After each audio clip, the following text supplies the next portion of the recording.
অগ্রিম নববর্ষের শুভেচ্ছা জানাই সকলকে। দোরগোড়ায় পয়লা বৈশাখ করা নাড়ছে আর মন ছুটে চলেছে রাধি বাড়ি খায়ের দিকে। আটা ময়দা একসাথে মিশিয়ে মেখে নিলাম আর তাতে তেল মাখিয়ে 30 মিনিটের জন্য রেস্টে রেখে নিলাম।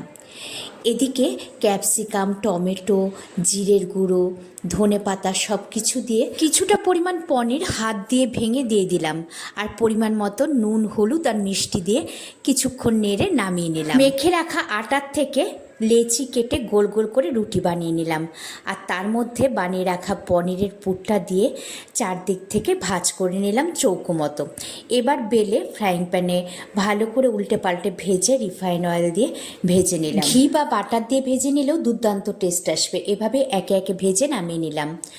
টমেটো আর ছোটো আলু দিয়ে আলুর দম বানিয়েছিলাম, তার সাথে ধনেপাতার চাটনি আর টমেটো কেচাপ দিয়ে পরিবেশন করলাম। দেখুন তো দেখতে কেমন হয়েছে। খেয়ে কিন্তু সবাই বলেছে একেবারে ঝাক্কাস হয়েছে।